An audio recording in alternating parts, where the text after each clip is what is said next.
Hi, this is Beau Hauser, or Raphael to some of you, and this is the second of three videos about the plastic oceans, about the plasticization of our environment, especially the oceans.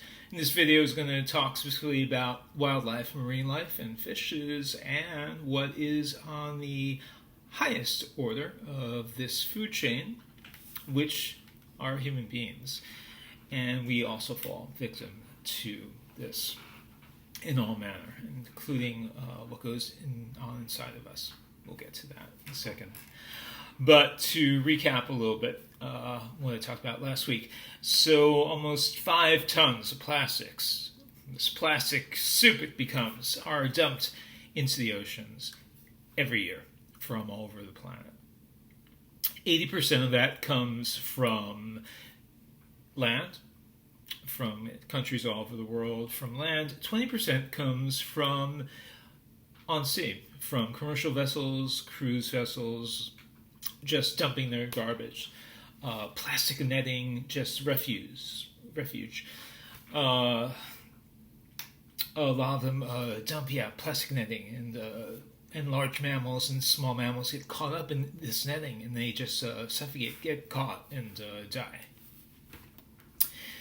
Plastic bags, again, what I called in the last video zombies, because they're dead, because they can't be recycled, which also plastic bags have this insidious aerodynamic quality. If you put them in a landfill, they're whisked away by the air, by the wind, and thrown out to sea, where they either are ingested whole, or they get wrapped up around the snouts of seals or dolphins. Dolphins are known to be probably the smartest of all sea mammals, but they're no match for plastic bags. And they get wrapped around their snouts, and they can't breathe, they can't eat, then they starve to death. If you take a look at the beaches where dead mammals are washed up and they autopsy the animals, they find whole plastic bags and pieces thereof in their GI tracts. They've literally been starved to death, and their GI tracts have been destroyed to death. If these mammals decompose in an isolated area, these same plastic bags that killed them are then released into the environment again to kill other mammals. So plastic also is insidious because turtles misconstrue small microscopic pieces of plastic for jellyfish, which are their favorite food, and they eat them and ultimately die of malnutrition. Parent birds mistake small pieces of plastic pellets or whatnot for food and feed it to their young. The young feel like they're getting full, but they're eating plastic. There's no nutritional value in this, and they die. And there are atolls and islands and beaches all over the planet where rangers, their 24/7 job has become to just clean up the hundreds of thousands of carcasses of baby albatross that die every year from this. So giant whales, they find giant whales either at the bottom of the ocean floor or washed up, and again, huge amounts of plastic in their GI tracts, just everything you can imagine. It just their GI tracts are destroyed. Even whales are no match. Now, what's really insidious is through a really odd chemical process called biomagnification.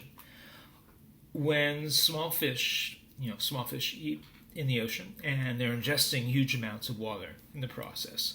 So they're ingesting plastic, and it's becoming part of them. It goes past the blood-skin barrier, and it settles into their flesh. Through biomagnification, when larger fish eat these smaller fish, the amount of toxicity from the plastic is squared or cubed is magnified in their own flesh, in the larger fish. And guess who eats the larger fish? Yeah, we do. So what does that mean for us? We don't really know. It would not be cool to do studies where you force feed toxic plastics on human beings. And there are no long-term studies on this, but what they have done is they've done studies on fisheries where they found where even embryonic fish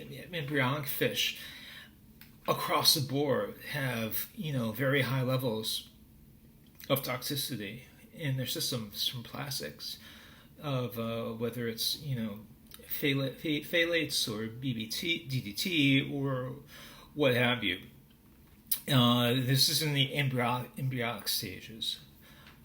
This is just from sitting in the water, not even from eating yet, not even from being a fish that's floating around yet.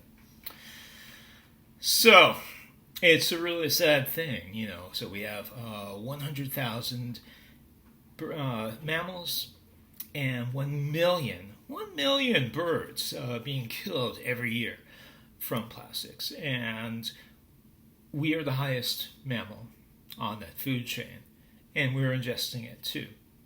And it's living in their tissues, and it's becoming a part.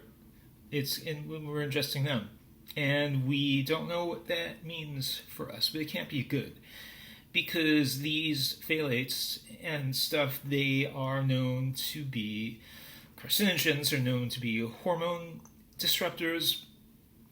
They're known to do a lot of things you really don't want to be done. So, not so good.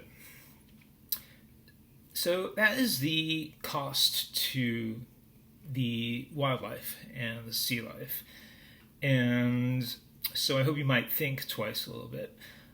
Before you ever throw away another plastic bag, wrap it up, tie that handle up, so that handle cannot get wrapped around the snout of a sea lion or a seal or a dolphin, because that happens a lot. Preferably, don't take any more plastic bags ever. But that's going to be the theme of our third video.